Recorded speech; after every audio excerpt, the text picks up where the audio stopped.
आखिर प्राचीन दार्शनिक प्लेटो ऐसा मानता था कि लोकतंत्र जो है धीरे धीरे जो है अराजकता में बदल जाती है, लेकिन भारत ने इस रास्ते को ही क्यों चुना? कन्फ्यूशियस का मानना था कि सत्ता की ताकत कानून में नहीं नैतिकता में होती है, लेकिन फिर आज़ादी के बाद भारत ने नैतिक शासन कैसे बनाया? प्राचीन दार्शनिक सिद्धांतों का मानना था कि देश जो है कानून से चलता है, ताकत से नहीं। आज़ादी के बाद भारत का जो लोकतंत्र है वो एक मजबूरी थी या एक धीमानी? अगर हम प्लेटो की मानते हैं तो वो लोकतंत्र को खतरा मानता था, लेकिन अगर हम चाणक्य की बात करते हैं तो वो मानते थे जनता ही राजा है। तो आइए जानते हैं आज की वीडियो में कि आखिर इन सब दार्शनिकों के बातों को कैलकुलेट करके आखिर भारत के जो संविधान निर्माता है आखिर किसकी बात मानी।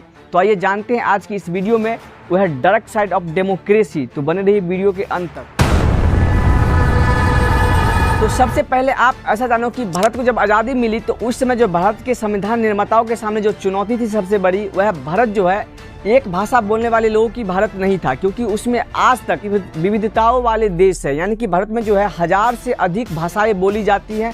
यहाँ एक से अधिक धर्म है और अपनी अपनी सभ्यताएं हैं, लोगों के अपनी अपनी संस्कृति हैं। अगर ऐसी जगह पे अगर एक व्यक्ति की तानाशाही होती तो देश टूट सकता था। इसीलिए संविधान निर्माताओं ने लोकतंत्र को अपनाया ताकि सबकी भागीदारी समान रूप से हो सके। भारत ब्रिटेन का गुलाम था, तो भारत के जो संविधान निर्माता थे उनके सामने सबसे बड़ी चुनौती थी कि जब देश को आज़ादी मिली तो यहाँ के लोगों को जो है सबसे पहले गुलामी के बाद जनता को शक्ति देना बहुत ही ज़रूरी था। तो आज़ादी का मतलब था जनता मालिक सरकार सेवक बने यहाँ के लोगों के लिए। आखिर डेमोक्रेसी को जो अपनाया गया था भारत में, उसका वजह एक है कि जनता जब अपनी पावर अपने प्रतिनिधि को दे तो एक चीज़ का ख्याल रखे कि सरकार उसके सेवक है, न कि उसके मालिक।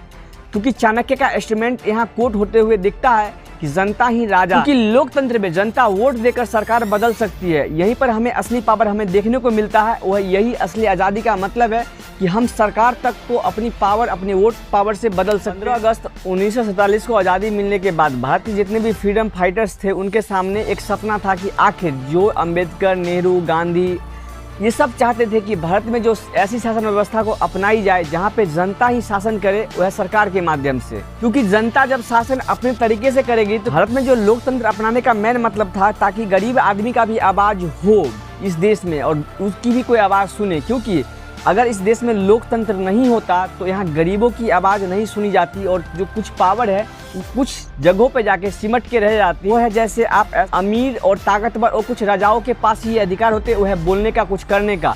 क्योंकि आम आदमी को सीधे डिनाई कर दिया जाता, उनकी आवाज़ का कोई वैल्यू नहीं होता हमारे देश में। लेकिन जब लोकतंत्र की जो खासियत की बात करते हैं तो यहीं पर छुपा होता है लोकतंत्र की असली पावर। क्योंकि लोकतंत्र जो है हर आदमी को बराबर वोट का अधिकार देता है, अमीर हो या गरीब हो, दोनों को समान वैल्यू देता है। आप ऐसा मत मानना कि आप करोड़पति हो तो आपकी वोट की कीमत ज़्यादा है, क्योंकि आज जो गरीब भी है तो उसकी वोट की कीमत बराबर लगाई जाती है। हमारे संविधान सभा में जितने भी संविधान निर्माता बैठे हुए थे उनके पास सबसे बड़ी चुनौती थी कि संविधान बनाने वाले ने जो सबसे सुरक्षित रास्ता सोचा था भारत के लिए वह डेमोक्रेसी में। क्योंकि कानून सबसे ऊपर माना जाएगा भारत देश में। क्योंकि आज भी जब आप जानते होंगे कि भारत में कोई भी कानून से ऊपर नहीं है, क्योंकि वो कोर्ट हो चाहे कोई भी हो उसको कानून के अनुरूप ही न्याय करना होता है। यानी कि यहाँ जो है विधि का शासन है। कोर्ट और मीडिया की भूमिका की भी स्पष्ट बात की गई कि कोर्ट की कितनी भूमिका होगी और मीडिया की कितनी भूमिका होगी। और मीडिया के बारे में जो बताया गया है लोकतंत्र में कि लोकतंत्र का चौथा स्तंभ होता है। और लोकतंत्र पर जो नियंत्रण रखने का सबसे बड़ा है कि अपने सरकार पर कैसे आप नियंत्रण रखोगे, वह चुनाव के माध्यम से और चुनाव निष्पक्ष तरीके से करवाना। समय के अनुसार भारत के लिए जो सबसे बेहतर जो लगा था सिस्टम वह है लोकतंत्र। तो आप मानो कि भारत की लोकतंत्र को हम एक अच्छे मंदिर के रूप में प्रस्तुत कैसे करें।